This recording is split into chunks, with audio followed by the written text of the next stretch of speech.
독한 법문은 소태산 대종사께서 실제로 한 농부가 자신의 소를 길들이지 못해서 소에게 끌려다니다가 여러 낭패를 보게 되는 모습을 실제로 보시고 이 농부의 모습을 우리 중생의 삶과 비교해서 여러 질문을 하신 내용입니다. 대종사 김남천에게 말씀하시기를 내가 일전에 어떤 사람이 소를 타고 가는 것을 보았다. 소를 타고 가죠? 옛날 시골에는 소를 타고 가는 것을 보니까 사람의 권리대로 소를 끌지 못하고 소의 권리에 사람이 끌려가는지라.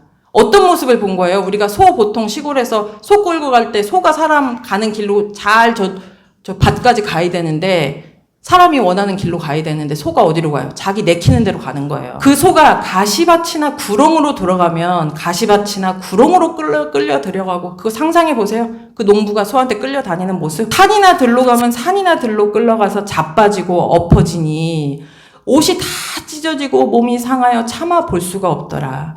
내가 그 광경을 보다가 그 농부에게 말하기를 아니 그 소를 단단히 붙잡아서 함부로 가지 못하게 하고 꼭 길로만 몰아가면 그런 봉변을 당할 일은 없지 않겠습니까? 하고 대종사님이 그 농부한테 얘기를 했더니 그 농부가 말하기를 아이고 그러면 오죽 좋으리오마는 제가 무식해서 이 소를 길들이지 못하고 모든 권리를 소에게 맡겼더니 저는 점점 늙어지고 소는 차차 거칠어져서 나는 점점 힘이 없어지고 그 소는 차차 점점 날이 갈수록 더 거칠어져서 이제는 도저히 어거할 능력이 없습니다. 라고 그 농부가 대답을 한 거예요. 그 모습을 보시고 대종사님 오셔서 제자 김남천에게 그대의 오는 것을 본즉 역시 소를 타고 오니 그 소는 어디 있는가? 라고 제자한테 질문을 한 거예요. 지금 오늘 이립교당 제 학생의 제자들 4명이 왔거든요. 이쁘죠? 예. 우리 학생의 주역들이었는데 우리 영희는 소를 타고 왔는데 소가 어디에 있는가? 소를 타고 왔습니까? 소의 모양은 어떠한가? 이렇게 질문을 한 거예요. 영희 소의 모양은 어떠한가? 다 하나씩 내 소를 내가 갖고 있는데 내 소의 모양이 어떻게 생겼는가? 이 질문을 한 거예요. 그랬더니 김남천이 사례기를 키는 한 길이요 빛은 누른 빛이요 신은 삼으로 만든 신이오며 수염은 혹 검고 혹 희게 났나이다. 이렇게 대답했어요. 그게 뭐예요? 저 같으면 저는 이렇게 얼굴이 좀 길쭉하게 생겼고 얼굴빛이 누렇고 머리는 이렇게 가르마를 탔고 덩치는 좀 크고 키는 뭐 168이고 내 손은 이렇게 생겼습니다. 이렇게 대답을 한 거예요. 각자 자기 소 한번 생각해요. 제국님 소는 어떻게 생기셨나요? 이렇게 생겼죠? 이렇게?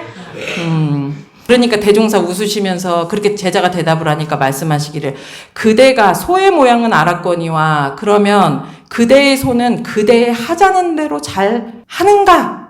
아니면 그대가 그대의 소한테 끌려다니는가? 라고 질문을 했어요. 그러니까 그 제자가 뭐라고 하냐면 제 소가 대체로 저희 하자는 대로 하나이다. 만일 정당한 일에 소가 게으름을 부리면 내가 호령을 해서 아무쪼록 그 일을 하게 하며 부당한 일에 소가 계속 그걸 하고 싶어 하면 또한 호령을 해서 그 일을 하지 못하게 합니다. 이렇게 대답을 했더니 대종사 말씀하시기를 그대가 소를 이미 발견하였고 길들이는 법을 또한 알았으며 더구나 소가 그대의 말을 대체로 듣게 되었다 하니 더욱 힘을 써서 백천만사를 다 자유자재하도록 길을 들이라. 이렇게 하신 법문이에요. 오늘 법문. 이 법문을 미뤄서 생각을 할 때 나 자신의 소가 지금 어디 있어요? 우리 본공회장님 소는 어디 있어요? 예. 이 내가 그냥 내가 길들여야 되는 소라는 거예요. 그러면 내가 길들여야 되는 나의 소가 내 말대로 잘 하고 있나요? 네? 내 소, 내 말 잘 듣고 있다. 한번 손 들어보세요. 내 소는 내가 가자는 대로 간다. 지멋대로 간다. 지난주 원리편 11장에서 말씀하시기를 중생은 그 영지가 경계를 대함에 습관과 업력에 끌려 종종의 망상이 나타나고 부처는 영지로 경계를 비추되 항상 자성을 회광반조하는지라 그 영지가 바깥으로 쏠리지 않고 오직 청정한 해광이 나타난다라고 하셨어요. 생각해보면 우리의 인생은 선택의 연속이라고 할 수 있습니다. 그러죠? 그건 다 알고 계시죠? 선택의 연속이죠? 우리 중생들은 경계를 만남에 찰나찰나 어디로 끌려간다는 거예요? 자, 따라해보세요. 습관, 업력. 우리 중생은 경계를 만날 때마다 온전한 정신으로 내가 내 주인이 돼서 선택을 하는 것이 아니라 나도 모르는 사이에 내 이 소에 끌려가는데 그 소가 신구이 삼업.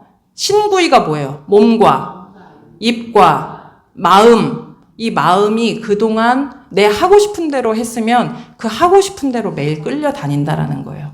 그 습관과 업력에 끌려다닌다라는 거예요. 라면 먹으면 안 돼 라는 것은 알고 있어요. 근데 라면 먹고 싶다 라는 생각이 들면 어디로 끌려가요? 어느새 불 붙여서 아이고 인생 뭐 있어 오늘만 먹고 내일부터 먹지 말지 하면서 라면 끓이고 있어요.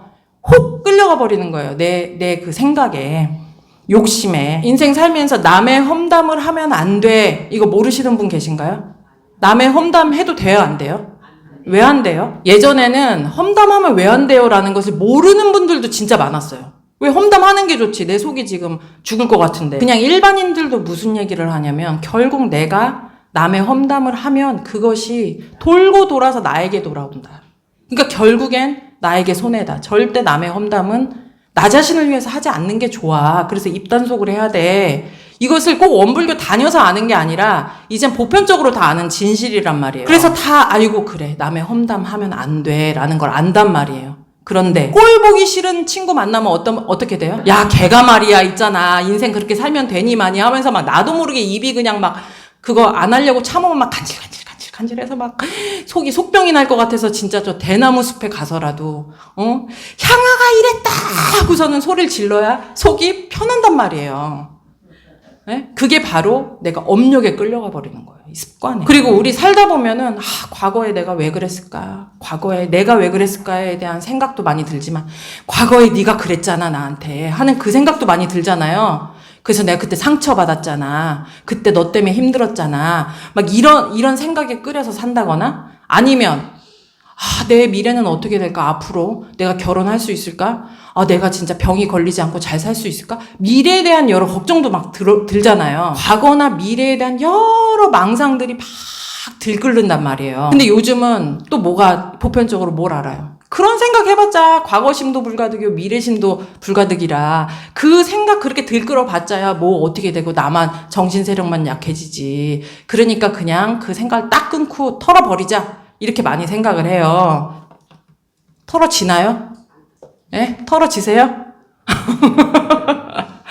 이런 것도 다 내 그동안의 의식의 습관에 내가 끌려다니고 있는 현상입니다. 이런 모든 자연스러운 모습들이 내가 내 소를 끌고 다니지 못하고 내가 내 소에 끌려다니는 모습이라고 하죠. 내가 내 신구의 삼업의 주인이 되지 못하고 누가 주인이 되고 있어요? 뭐가 주인이 되고 있어요? 그쵸? 소가 주인이 되고 있는데 결국 내 습관과 업력이 나를 끌고 다니는 주인 역할을 하고 있는 거죠. 우리가 삶을 살다 보면 당장 하고 싶은 것을 마음대로 하면 참 좋죠? 지금 당장 하고 싶은 거 마음대로 하는 행복하죠? 그리고 하기 싫은 것 안 하면 참 좋죠? 그리고 내 욕심나는 대로 내 바램대로 자유롭게 살면 참 좋으시죠? 아까 말씀드린 소를 운전하는 농부 입장에서도 이 소 고삐를 잡고 훈련시키는 건 너무 힘들단 말이에요. 힘들고 고된 일이잖아요. 그냥 소 네 가고 싶은 대로 가라. 냅두면 얼마나 편하고 좋을까? 하고 싶은 대로 하면 좋으세요? 왜 그렇게 하면 안 되는가? 문제는 결과가 따르기 때문입니다. 지금 내가 좋은 것, 편한 것, 욕심 나는 것을 쫓아서 내 습관과 업력에 끌려다니는 것이 당장은 편하고 좋지만 결국은 그것이 자유방종하는 연습을 하는 것이고 그것이 또 내 업력이 되기 때문에 자유방종의 삶은 결국 큰 고통과 구속으로 이어진다. 자유방종한 결과 소에 끌려다니다가 여러 낭패를 보는 농부와 같은 신세가 되기 때문에 소태산 대종사께서는 이 이치를 잘 알아서 내가 모든 물질이나 환경 그리고 나 자신 내 삶의 주인이 되는 사실적 도덕의 훈련에 적공하라라고 간곡하게 말씀을 하셨어요. 그리고 그 사실적 도덕을 훈련하는 구체적인 길로서 훈련법을 밝혀주셨고 그 훈련법의 내용을 보면 두 가지라고 했죠. 첫째는 정기훈련, 둘째는 상시훈련. 정기훈련은 뭐냐면 쉽게 생각해서 우리가 그냥 집중훈련을 하는 거예요. 모여서 교당에서 막 정신수양 공부도 하고 사리연구 공부도 하고 작업지사 일기 공부도 하고 해서 지금 교당에 모여서 집중훈련을 하는 것이 정기훈련이라고 할 수 있고, 상시훈련은 뭐라 그랬어요? 교당에서 나가서 평상시 생활을 하시잖아요. 월화수목금토. 그 생활을 할 때 그러면 아무것도 안 하다가 또 교당에 와서 집중훈련만 하면 될까요? 안 되죠?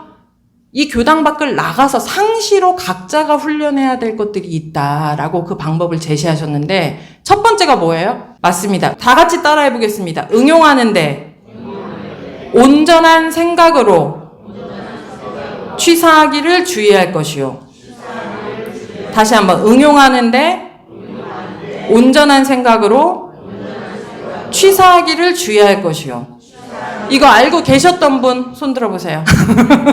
우리가 상시훈련을 대종사님께서 교당 밖을 나가면 그 훈련을 스스로가 자기 소를 향해서 길들이게 훈련을 시키라고 말씀을 해주셨는데, 그게 지금 뭔지를 모르고 있었다면 과연 훈련이 됐다는 얘기예요, 안 됐다는 얘기예요? 우리가 집 밖을 나가서 상시로 내가 내 훈련을 시켜야 되는 첫 번째 조목이 뭐라고요? 이건 외우셔야 돼요. 응용하는데 온전한 생각으로 취사하기를 주의할 것이요. 그래서 지난주에 이 온전한 생각으로 취사하자라는 것에 대해서 말씀을 드렸고, 한 주간 온전한 생각이 무엇일까 한번 잘 살펴보라고 제가 살펴보시라고 말씀을 드렸는데, 온전한 생각 잘 살펴보셨나요? 온전한 생각 잘 살펴보셨나요? 근데 이 온전한 생각이 뭘까? 내가 진짜 경계마다 온전한 생각을 챙겨야지 라고 마음을 먹어도 그게 생각처럼 잘 되지가 않는단 말이에요. 이 온전한 생각으로 취사하기 위해서 상시응용주의상 1조를 내가 교당 밖을 나가서 실천하기 위해서는 그냥 저절로 해야지라고 한다고 되는 것이 아니라, 그것을 해내기 위해서는 내가 근력이 있어야 돼. 근력. 어떤 근력이 있어야 되냐면, 내가 나를 바라보고 관찰하는 능력, 그 힘이 있어야 됩니다. 내가 나를 바라보고 관찰하는 능력. 농부가 소를 길들이기 위해서, 소를 한 마리 사와서 그 소를 길들이기 위해서 반드시 해내야 되는 첫 과제가 뭘까요? 소를 바라보고 관찰하는 거예요. 우리 강아지 키워보신 분들 계시죠? 강아지 맨 처음에 길들일 때, 훈련할 때 첫 방법이 뭐예요? 저 강아지가 어떤 상태인가, 어디에 대소변을 계속 보려고 하나, 어떤 것에 반응을 하나 하고, 그 개를, 훈련시켜야 되는 개를 관찰하고 바라보고 계속 관찰하잖아요. 그런 다음 그 상황에 맞게 우리가 훈련을 시켜나가는 거잖아요. 그런 것처럼 대종사님께서 교당 밖을 나가면 응용하는데 온전한 생각으로 취사하기를 주의하라 하셨는데, 그 훈련을 해내기 위해서는 첫 번째로 내가 내 신구의 삼업을 바라보고 관찰하는 그 능력을 내가 키워야 돼요. 이게 너무 쉬운 문제일까요? 어려운 문제일까요? 내가 나를 바라보고. 우리 1조 알고 있었던 우리 남궁영 청년님 해본 적 있으십니까? 네, 1조, 그러니까 내가 나를 바라본다. 내가 나를 바라보고 관찰한다. 그러니까 멈추는데, 우리 용옥교당도 경계도 하고 멈추기로 많이 했잖아요. 멈춘 다음에 나를 바라본다라는 개념. 영이 어떻게 바라봐? 욱하고 화가 났을 때. 땡. 그것도 좋은 일이긴 하지만 땡입니다, 땡. 그거는 망상에 끌려가는 거예요, 망상. 지금 우리 영희는 경계를 딱 만나며 경계다라고 하고, 저 사람의 본의를 생각하고, 내 본의를 생각하고, 이렇게 생각하는 걸로 갔잖아요. 이건 분별로 이미 가버린 거잖아요. 그 전에 있는 그대로 바라본다. 나를 바라본다. 나를 바라보고 관찰한다. 여기서 나를 바라보고 관찰한다라는 것은 우리 지난주에 말씀드린 온전한 정신, 그러니까 분별 주착으로 가기 이전에 그냥 지금 저 보세요. 저를 보고 있는 게 있잖아요. 누가 나를 보고 있어요? 근데 뭐가 저를 보고 있어요? 눈이 보고 있잖아요, 지금. 눈을 통해서 저를 보고 있는 그게 정신이거든요. 지금 뭐가 들어서 나를 자각하고, 지금 이 귀가 지금 제 말씀을 듣고 계시죠? 뭐가 지금 제 얘기를 듣고 있어요? 귀가 듣고 있어요? 귀를 통해서 듣고 있는 애가 있단 말이에요. 그것이 정신이에요. 온전한 정신. 그러면 나를 바라본다라는 건 뭐냐면, 우리 영이 예를 들어서 누구 학생들 때문에 내가 화가 확 올라왔단 말이에요. 그러면은 내 마음이 영이 같은 경우는 제 본의가 뭘까? 나는 이때 어떻게 해야 될까? 이렇게 나도 모르게 생각이 가버리잖아요. 이게 바로 습관과 업력에 끌려가는 거예요. 나도 모르게 1초 만에 그렇게 가버려요. 우리 향아 같은 경우는 습관과 업력이 어떻게 돼 있어요? 내가 왜 화가 날까? 원인이 뭘까? 그 원인을 찾는 쪽으로 습관과 업력이 길들여져 있기 때문에 그렇게 반응이 된단 말이에요. 그런데 우선 바라보고 관찰한다라는 것은 뭐냐면 화가 올라오는 그거를 바라보는 거예요. 우리 이렇게 맨 처음에 선을 하잖아요. 선을 하면은, 좌선을 하면은, 이게 좌선의 원리와 같습니다. 선을 하면은, 탁 앉아갖고, 단전의 마음을 주어라 그래요. 그러면은 어저께 친구랑 저기 광안리 바닷가에서 술 마셨던 거 되게 재밌었는데, 이런 생각도 올라오고, 저번에 10년 전에 네가 나한테 그랬던 것도 막 올라오고, 아이고 내일 교당 가야 되는데 하는 생각도 올라오고 여러 생각이 올라와요. 그것을 바라본다. 그 생각은 올라오고 있는데 그 생각을 바라보고 있는 나가 있어야 돼. 그 생각이 올라온과 동시에 그것을 바라보고 있는 나. 그냥 있는 그대로 바라보는 거예요. 그것은 뭐와 같냐면 지금 제가 대원님을 바라보면서 대원님 저렇게 앉아 계시네? 지금 집중하고 계시네? 그냥 있는 그대로 그걸 바라보고 있잖아요, 지금. 눈을 뜨고 계시네? 하고 바라보고 있는 것처럼 생각이 올라오면 생각이 올라오고 있는 그것을 내가 그냥 바라보는 거예요. 끌려가지 않고. 이것이 내 온전한 정신이 생겨난 마음, 그 업력과 습관을 바라보는 것입니다. 우리가 말할 때 남의 말 딱 끊고 내 말 하지 말라고 하잖아요. 그 계문에 뭐예요, 그게? 두 사람이 아울러 말하지 말며. 지금 계문 공부 열심히 하고 있단 말이에요. 그런데 두 사람이 아울러 말하지 말랬으니까 내 습관은 성질이 급하다 보니까 탁탁 내가 말이 나간단 말이에요. 근데 두 사람이 아울러 말하지 말랬어. 하고서는 안 하려고 노력을 하는데 나도 모르게 계속 나간단 말이에요. 그때 해야 되는 게 뭐냐면 순간 내가 근데 하고 내가 말이 나가기 전에 바라보는 거예요. 아이고 내가 또 입이 간질간질 하면서 지금 말 시작하려고 하네? 말이 나가네? 하고 내 정신이 나의 어떤 습관과 업력을 객관적으로 바라보는 그 훈련을 하는 것입니다. 이것이 쉬울까요? 어려울까요? 근데 왜 쉽지 않아요? 네? 맞습니다. 해보지 않았기 때문에. 내 영지가, 내 아는 이 정신이 경계마다 늘 내 습관과 업력대로 우리 영이는 늘 저 사람 본인이 뭘까? 내 본인은 뭘까? 이거를 판단하는 쪽으로 길들여져 있고 우리 향하는 내가 화가 난 원인이 뭘까? 저 사람 본인보단 내가 왜 화가 났을까? 이것으로 향하는 그것이 습관화가 돼 있단 말이에요. 그게 이제 이 두 명 같은 경우는 그게 좋은 쪽으로 지금 습관화가 돼 있기 때문에 훌륭한 청년이다라고 할 수 있지만 사실 그거는 어차피 나쁜 쪽으로 습관돼 있는 거나 좋은 쪽으로 습관돼 있는 거나 습관에 내가 끌려가는 끌려가는 입장에서 보면 똑같아요. 나쁜 습관이 드는 사람은 어때요? 화가 나는 순간 주먹이 먼저 나가잖아요. 욕이 먼저 나가는 사람이나 그러면 화가 나는 순간 나도 모르게 욕에 끌려버리는 모습이나 화가 나는 순간에 그냥 내가 나를 바라볼 틈도 없이 저 사람 본의가 뭘까? 이렇게 생각하는 쪽으로 끌려가나 물론 본의를 생각하는 게 굉장히 훌륭한 거지만 끌려간다 안 끌려간다의 개념으로 생각할 땐 똑같은 모습이라는 거예요. 그때 경계를 당했을 때 경계다 라고 소리치고 이게 소리치는 건 굉장히 잘하시는 것 같아요. 용옥교단 교도님들. 화를 내고 경계가 왔는데도 경계인지도 모르고 밥상 다 엎어버리고 그런 경우가 얼마나 많아요. 근데 공부의 시작은 내가 진짜 열받아서 밥상 엎고 싶다 할 때 경계다 소리치는 게 굉장히 중요하단 말이에요. 근데 그 다음 단계가 있어요. 지금 내가 경계다라고 잘 소리친 다음에 지금 우리 교도님들이 하고 계신 건 뭐냐면 내가 참아야지 이렇게 생각을 하신단 말이에요. 내가 참아야지 쪽으로 가요. 근데 이 마음 공부는 참자고 지금 하는 게 아니에요. 참아야지가 아니에요. 이제는 내가 경계마다 경계다 마음을 챙기는 입장이 됐다면 그때 해야 되는 것은 내 마음이 화나는 쪽으로 끌려갈 수도 있고 참는 쪽으로 끌려갈 수도 있단 말이에요. 내 습관에 따라서. 참는 게 좋은 거라고 할 수 있지만 참는 쪽으로 끌려가는 것도 끌려가는 거예요. 그리고 그냥 화내는 쪽으로 끌려가 버린단 말이에요. 근데 그 순간 경계다 하고 우리가 해내야 되는 건 바라보는 거예요. 뭘 바라봐야 돼요? 내 마음이 지금 이런 마음이 일어나네? 막 어떤 경계를 당해서 막 죽이고 싶은 마음이 일어났단 말이에요. 그럼 우리의 습관이 이거 죽이지 말아야지. 이쪽으로 지금 가버리잖아요. 그거 물론 좋은 거지만 이제 수행적 입장에서 볼 때 내가 저 사람이 나한테 욕을 하니까 그러니까 나랑은 상관없는 일이에요. 지금 남 싸움 구경할 때 어때요? 영희가 유리한테 욕을 하니까 유리가 세상에 화가 나갖고 주먹이 나가네? 이렇게 우리가 지금 구경하잖아요. 남을 구경하잖아. 그런 것처럼 나를 내가 구경하는 거, 바라보는 거야. 누가 나한테 욕을 하니까 내가 지금 화가 나서 막 부글부글 끓는 마음이 일어나네? 네? 주먹 막 발이 뒤로 가네? 뻥 차고 싶어갖고 발이 뒤로 가네? 하고 나를 바라보고 관찰하는 거를 우선 하셔요. 객관적으로 나를 바라볼 수 있는 힘을 키워야 돼요.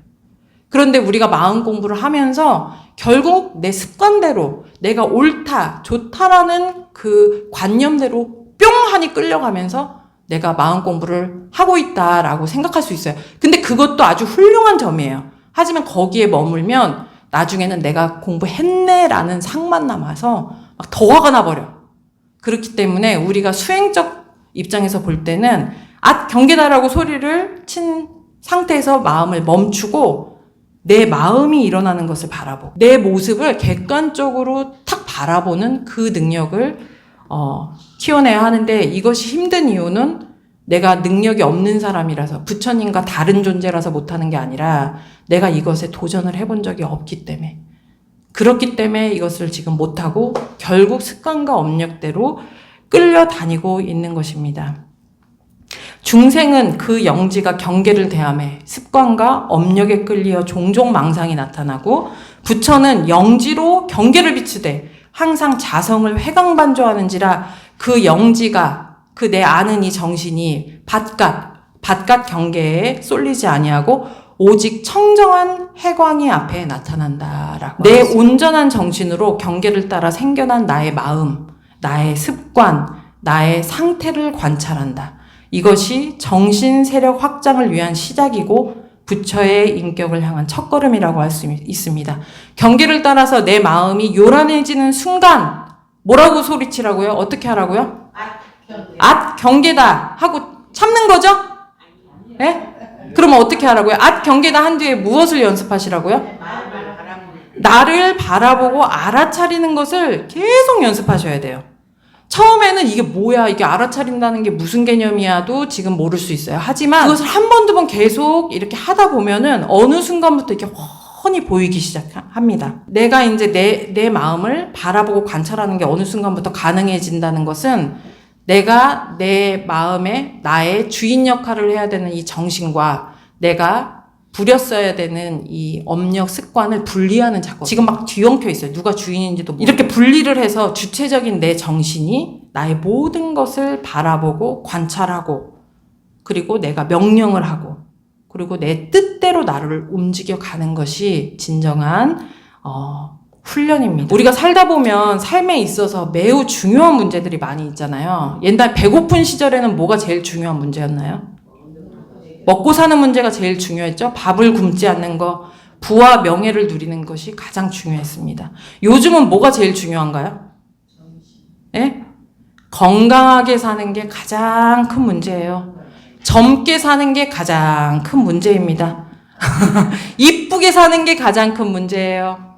예. 건강을 잃으면 내가 결국에 돈이 아무리 많아도 부귀영화를 누려도 다 소용없다라는 것을 우리가 눈으로 보고 배웠기 때문에 건강이 최고다라고 해서 지금은 어디서 건강 얘기하잖아요. 그러면 다들 박사기도 하지만 다 박사면서도 또 서로 귀를 쫑긋하고 그게 몸에 좋대 하면서 막 이렇게 치고 막 이거 막 하루에 1000번씩 쳐야 돼 하면 막 1000번씩 치고 이렇게 기꺼이 그걸 한단 말이에요. 왜? 건강이 중요하다는 거 알기 때문에. 그리고 이쁘게 사는 게 중요하죠. 외적으로 젊게 사는 거. 아이고 돈 많으면 뭐해. 그냥 누구는 100살인데도 60살처럼 살고 어떤 사람은 60살인데도 100살처럼 살 거면 그렇게 살면 뭐해. 기꺼이 내 육신 건강과 육신의 어떤 아름다움을 위해서는 돈과 시간을 우리가 기꺼이 투자하는 그런 세상이 됐어요. 그러니까 지금까지는 그걸 우리가 학습해서 그게 중요하다는 거 알지만 더 밝은 시대가 되면 많은 사람들이 어떤 사실에 무엇이 중요하다고 생각하며 살아가게 될까요? 내가 아무리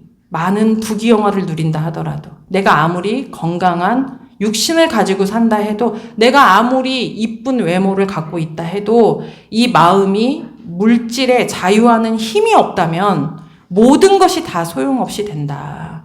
즉, 물질은 부족하면 불행할 수 있을 수 있지만 그게 아주 풍요롭다고 해서 내 행복을 보장하지는 않는다라는 사실을 깨닫게 됩니다. 이 말은 무슨 뜻이냐? 물질이 아무 소용 없으니까 정신건강에만 힘써 라고 말하는 것이 아니라 정신세력 확장을 통해서 내가 내 삶의 주인이 되는 힘을 갖추어 나가는 것, 그리고 마음 공부를 하기 위해서 교당에 오는 것, 상시로 온전한 생각을 챙기는 데 도전을 하는 것, 또 함께 인류의 정신개벽을 향해 힘을 모으는 것, 이런 서원과 정성이 적어도 내 삶의 3순위 안에는 들어있어야 되지 않을까. 내 순위 3번째 안에는 들어있어야 되지 않을까. 그래야 내가 원불교 만난 보람이 생기지 않을까라는 생각이 듭니다. 오늘은 수행품 54장 법문을 내용으로 내 신구의 삼업이 내가 길들여야 되는 나의 소다 라는 말씀을 드렸고, 내가 낙원 생활을 하기 위해서는 소 길들이는 훈련에 힘을 써야 된다. 그리고 상시훈련 1조 응용하는데 온전한 생각으로 취사할 것이요 라는 것을 교당 밖에 나가시면 스스로가 스스로에게 훈련을 시켜야 된다라는 말씀을 드렸고, 온전한 생각의 시작은 경계마다 멈추고 나를 바라보며 관찰하는 것을 연습하는 것입니다 라는 말씀을 드렸습니다. 우리가 이렇게 상시로 온전한 생각으로 취사하기를 주의하기 위해서 오늘은 나를 바라보고 관찰하는 연습을 해보세요라고 말씀을 드렸는데, 이것은 언제부터 시작해야 될까요? 월요일부터 시작해야 되나요? 네? 언제부터 시작해야 돼요? 지금부터 시작을 해야 됩니다. 지금 시작. 아까 대종사님 바라본 농부가 그냥 하루하루 미루다 보니까 소의 힘이 커져서 너무 거칠어져서 내가 더 이상은 이걸 길들이기 힘들어요 라는 입장이 됐다고 했어요.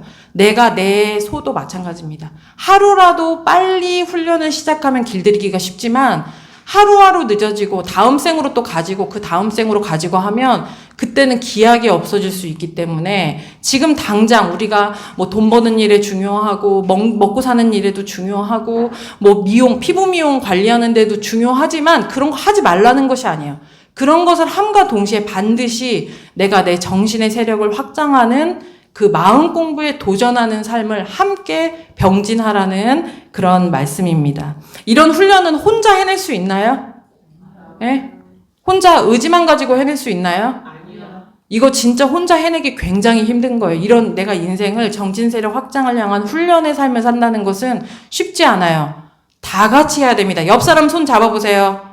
옆 사람 손 잡으시고, 우리가 참 묘한 게 사람은 누구나 물들잖아요. 이건 다 알고 계시죠? 저도 이렇게 여기 지금 법안에 사니까 이런 삶을 살지, 저도 막 저기 노름장에 한번 가면은 와 재밌네 하면서 이것도 할만하네 하면서 그쪽으로 물들게 되는 게 인간이에요. 내가 어디로 물을 들일 것인가는 결국 내가 나를 관리해야 되는 문제인데, 우리가 이 법회 주말마다 오시고 이런 이야기를 듣는 거 크게 뿅 하고 뭐 바뀌지 않죠? 피부과에서 레이저 시술 받으면 뿅 하고 바뀐 게 눈에 띄는데 교당에 나오는 거는 뿅 하고 눈에 띄지 않아요. 이게 도대체 뭐 하루 안 와도 상관없다 이렇게 갈 수도 있단 말이에요. 그런데 그게 아닙니다. 계속 누적이 돼서 내 의식이 계속 변화되고 또 이렇게 함께 훈련하고 공부하는 이 사람들의 기운과 에너지를 받을 때 내 마음도 그쪽을 향하게 되는 거예요. 이것은 화분을 밖에 내놓으면 화분이 어디를 향해요? 해를 향해서 이렇게 그날그날이 똑같은데 어느 날 보면 쫙 목이 돌아가 있잖아요. 그런 것처럼 우리가 교당에 나와서 함께 공부합시다라는 얘기를 하고 이 의지를 갖추는 것이 어느 순간 내 시야가 이 해를 향해 있는 것처럼 이 진리와 그리고 이 훈련, 마음 공부를 향한 진급의 길을 향해 이렇게 내가 고개를 돌리는 길이 되는 것입니다. 그러니까 함께 우리 도반님들과 늘 상생과 진급의 길로 나아가시기를 부탁드리고 또 장마 기간에 심신 건강 잘 수호하시기를 부탁드리겠습니다. 제가 매일마다 기도 시간에 교도님들 건강하게 해주세요라고 기도하는데 함께 마음 모아주시기를 부탁드리고 무슨 일 있으시면 꼭 교당에 전화해 주시기 바랍니다. 이상 설교 마치겠습니다.